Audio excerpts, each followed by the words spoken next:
Hello students, I am भगवान साहेगुरा और आप जुड़ चुके हैं सेंटेशन ग्रुप के यूट्यूब चैनल पर। स्टूडेंट, लास्ट लेक्चर में बात कर रहे थे हम होल एंड फ्रैक्शनल नंबर्स की। ठीक है, तो हमने देख लिया कि किस टाइप से हम नंबर्स को किस इंग्लिश में लिखते हैं, हिंदी में लिखते हैं या फिगर्स के थ्रू उनको शो करते हैं। तो उसी के बेसिस पर जो आपकी एक्सरसाइज है वहाँ से हमने क्वेश्चन लिखे हैं। तो ये जो आपका पहला क्वेश्चन है वो क्या लिखा हुआ है, आइडेंटिफाई द शेडेड पोर्शन। ठीक है, यानी कि हमें जो यहाँ पर जो फिगर्स दिए हुए हैं इनके अकॉर्डिंग हमें बताना है कि ये कौन से नंबर को रिप्रेजेंट कर रहे हैं। ठीक है, वो होल नंबर होगा कि वो फ्रैक्शनल नंबर होगा। ठीक है, तो उसके अकॉर्डिंग हमें यहाँ पर नंबर्स को शो करना है। तो देखो, जो फर्स्ट वाला नंबर है वहाँ पे आपको देखने को मिलेगा, फर्स्ट वाले में जो फर्स्ट वाला फिगर है उसमें देखो एक सर्कल बना हुआ है और उसमें टोटल 4 कॉलम्स हैं। कितने? 1 2 3 एंड 4। ठीक, 4 कॉलम्स हैं। अब यहाँ पर देखो कि 4 कॉलम्स है तो हम नीचे क्या लिख देंगे, 4 लिख देंगे और ऊपर क्या लिखेंगे हम, 1। ठीक, तो इसको तो हमने बता दिया कि ये 1/4 है। अब नेक्स्ट देखो, नेक्स्ट में क्या है, वही 4 कॉलम्स हैं लेकिन उनमें से 3 फिल हैं। ठीक, अब यहाँ पर देखो अगर किसी सर्कल में 4 कॉलम और 4 के 4 फिल हो तो उसे 1 काउंट करेंगे। उसे क्या काउंट करेंगे, 1, यानी कंप्लीट 1 नंबर, यानी कि कंप्लीट फिल है। तो जो कंप्लीट फिल है उसको कंप्लीट 1 सर्कल यहाँ पर हम काउंट करेंगे। तो हम क्या लिख देंगे अभी, 1। ठीक, और फिर जैसे ही आपको एंड वर्ड दिखाई दे तो एंड वर्ड के लिए हमें क्या करना, देखना है कि वो सर्कल कितना फिल है। ठीक, उसके अकॉर्डिंग अब यहाँ पर एंड के बाद में एक सर्कल है और वो कंप्लीटली फिल नहीं है। अगर कंप्लीटली फिल सर्कल नहीं है तो हम एक यहाँ पर सीधी लाइन यहाँ पर इस तरीके से खींचेंगे और उसके नीचे क्या लिखेंगे, उसके नीचे हम देखेंगे इसी तरीके से कि यहाँ पर क्या लिखा हुआ है, ये जो सर्कल है वो क्या है, 1/4। तो यहाँ पर भी हम इस सर्कल में देखो 4 पार्ट्स में डिवाइड है और उसमें से कितना फिल है, केवल 1 फिल। ठीक, तो ये तरीका है इनको रिप्रेजेंट करने का, नंबर्स को बताने का। अब यहाँ पर देख लो, यहाँ पर कितना है, 4 पार्ट्स में, तो हमें लिखना क्या चाहिए, नीचे 4 और उसमें से फिल कितने, 2। लेकिन हम इसको इस तरीके से नहीं लिखते। ऐसा इसलिए नहीं करते क्योंकि यहाँ पर देखो टोटल कितने कॉलम है, 4 कॉलम है और 4 में से 2 कॉलम फिल है, यानी कि यहाँ पर जितने टोटल कॉलम होने चाहिए थे उनमें से आधे यहाँ पर भरे हुए हैं। आधे भरे हुए का मतलब हम इसको क्या लिखेंगे, मान लो हमने इसको 4 पार्ट्स में डिवाइड करके हमने ये मान लिया कि एक पार्ट इस लाइन के ऊपर वाला, एक नीचे वाला, तो टोटल कितने पार्ट हुए, 2। और जो ऊपर वाला है तो अगर 2 में से देखो ये ऊपर वाला भरा हुआ है, इसका मतलब 1 पार्ट इसमें से भरा हुआ है, तो ये 1/2 हो गया। अब ये कंप्लीटली फिल है, कंप्लीटली फिल है तो मैंने बताया भी कि अगर कंप्लीटली फिल है तो उसके लिए हम क्या लिखेंगे, 1। अगर यहाँ पर 2 सर्कल्स कंप्लीटली फिल होते तो हम उसके लिए लिखते 2। अब यहाँ पर देखो इसी तरीके से 1 एंड इसके लिए हमने अभी देखा यहाँ पर ये वाला और ये वाला एक जैसे है, तो यहाँ जो नंबर लिखा वो हम ये इसके लिए लिख सकते हैं, यानी कि यहाँ पर 1/2। तो समझ में आया होगा हम किस तरीके से इनको नंबर्स को आइडेंटिफाई करेंगे एक फिगर के थ्रू। ठीक है, ऑलरेडी आप सीख चुके हैं वैसे, लेकिन एक्सरसाइज के अकॉर्डिंग मैं फिर से एक बार आपको बता रहा हूँ ताकि आपके माइंड में वो चीज़ें फिर से आएँ।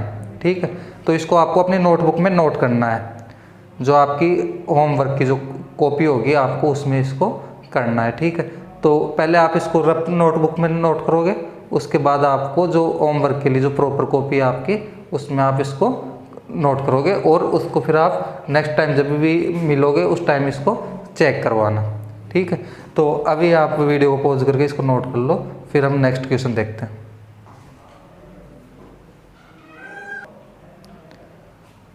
तो यहाँ पर जो नेक्स्ट क्वेश्चन है वो देखो क्या लिखा हुआ है, right number names in English and in Hindi.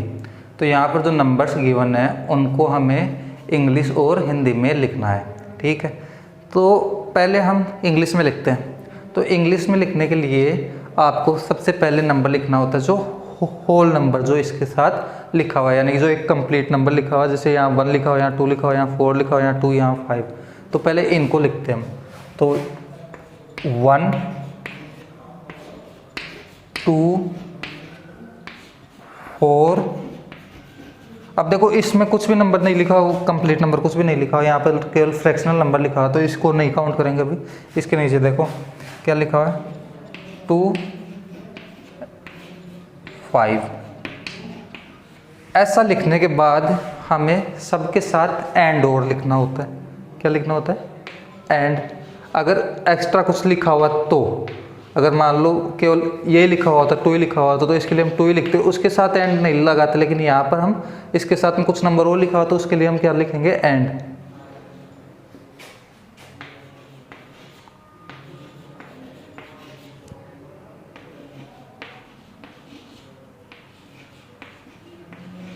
क्या लिखेंगे? एंड।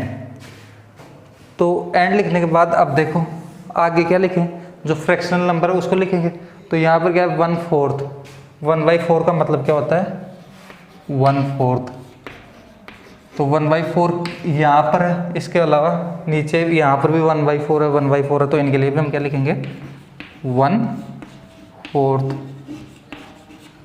1/4। अब देखो अगर 3/4 हो, यानी ऊपर 3 और नीचे 4 हो, तो उसको लिखते हैं 3/4। क्या लिखते हैं? 3/4।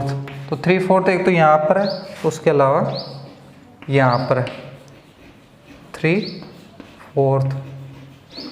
और अगर 1/2 हो गई पे, ये तो 3/4 की बात हो गई तो इसको 3/4 लिख दिया, यहाँ 3/4 की बात हुई तो 3/4 लिख दिया। लेकिन अगर 1/2 हो तो उसके लिए क्या लिखे? तो 1/2 जहाँ पर भी आपको नजर आए आप लिख देना हाफ। अब ये तो हो गई इंग्लिश की बात, ठीक। अब हम हिंदी की बात करें, तो हिंदी की बात करें तो देखो पहले क्या लिखेंगे? 1 और 1/4 हो, तो इसको मैंने क्या लिखवाया था? इसको लिखवाया था मैंने सवा। इसको क्या लिखवाया था? सवा। उसके बाद देखो नेक्स्ट 2 और 3/4 हो, तो इसको लिखवाया था मैंने 2.25।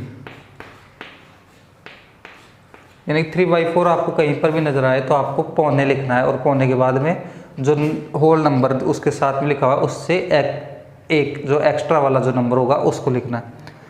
यहाँ पर हम क्या लिखेंगे? 4 और आधा, इसको क्या लिखते हैं? 4.5। यही लिखवाया था। इसके बाद देखो 3/4, इसको क्या लिखते हैं? पौना। इसको क्या लिखवाया था? पौना, ठीक। फिर उसके बाद 2 और 1/4 है, 2 और 1/4 का मतलब 2.25। 1/4 कहीं पर भी आपको लिखा हुआ मिले तो उसका मतलब होता है 1.25 से, ठीक है।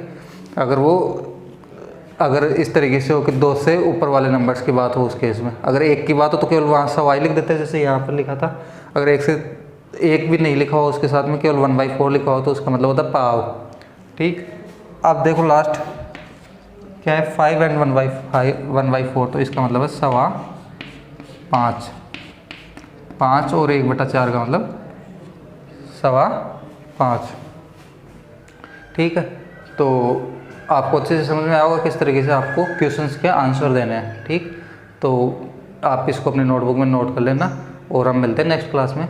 तब तक के लिए ओके एंड गुड बाय।